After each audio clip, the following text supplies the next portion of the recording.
Exemple frappant de pays où le vide institutionnel et le désengagement des élites ont préparé le terrain au chaos.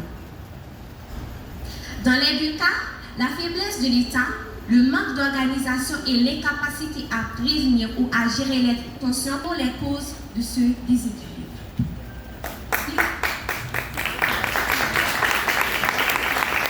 L'ordre contemporain offre des exemples tragiques où l'effondrement de l'État naît d'un trio fatal: défaillance institutionnelle, indifférence généralisée et violation constitutionnelle. L'histoire rwandaise en 1994 et l'actuelle situation en Haïti sont deux miroirs douloureux qui montrent que lorsque les institutions vacillent, que la population se tait et que les dirigeants trahissent la Constitution, c'est le chaos qui s'installe. Et contrairement à une panne de courant, il ne suffit pas d'attendre que ça revienne tout seul. Au Rwanda, en 1994, les institutions étatiques ont été détournées pour orchestrer un génocide. Les lois ont été ignorées, la Constitution piétinée, comme les lois d'Arusha en 1993. En Haïti, l'effondrement est tout aussi tragique, mais moins brutal. L'État est paralysé. Les élections sont bafouées, sans cesse repoussées. Sans doute, ils attendent une météo favorable. Des gangs imposent leurs lois dans la capitale pendant que les citoyens désengagés se découragent. Meurent en silence, c'est l'indifférence qui gouverne. Et elle ne gouverne pas très bien.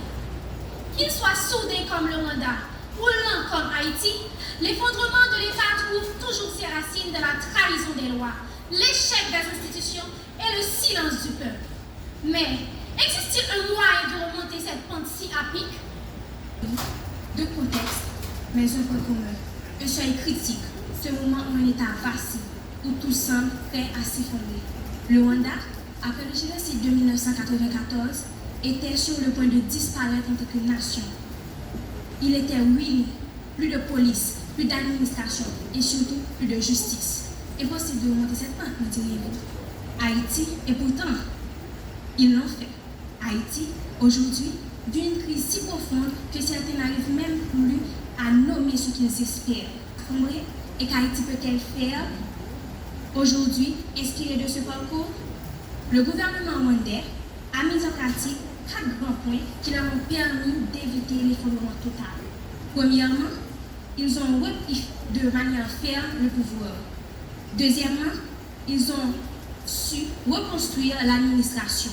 Troisièmement, ils ont réinventé la justice. Et pour finir, quatrièmement, ils ont su mettre une priorité à l'unité. Le Rwanda a reconstruit un État solide, capable de faire appliquer ses lois. Le pouvoir exécutif, bien que fort, s'appuie sur une administration rigoureuse, des institutions locales solides et des mécanismes de contrôle. Même sa séparation du pouvoir, certes, Haïti ne vit pas une guerre déclarée. Pourtant, l'insécurité, les assassinats, les déplacements forcés, l'absence d'autorité légitime créent une guerre non dite. Un peuple piégé entre la peur, la misère et l'indifférence. Nous disposons, en tant que nation, d'une administration déconnectée et d'un esprit de Montesquieu bafoué. On ne peut que nous plier aux enseignements que nous avons. Il a été sauvé par 3 choix cruciaux. Reconstruire l'État, pas seulement le gouvernement, faire revivre l'administration locale avec autorité et responsabilité, et surtout créer une justice compréhensible, accessible et restauratrice. Mais pour cela, il faut plus que des promesses. Il faut une volonté forte, une vision à long terme et un courage collectif sans étrangères et même de la population, trop habituée à survivre sans exister.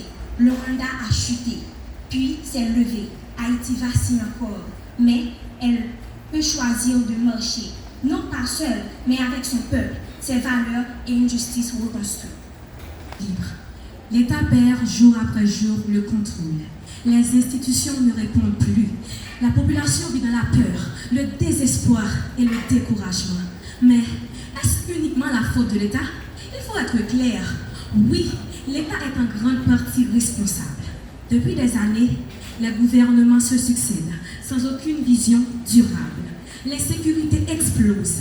Les gangs prennent des territoires perdus, zones rouges. Et les services publics disparaissent. Pas de gaz, mes amis. Et l'État fait semblant de gérer.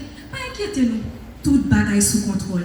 Mais ce serait trop facile de tout mettre sur le dos des dirigeants. Une partie du peuple aussi se replie, ferme les yeux et se désintéresse à la politique. Ça va à faire, c'est pour qu'on zone moi, jusqu'au jour où il est trop tard. Mes amis arrivés sur moi, ça m'a fait. Cette indifférence populaire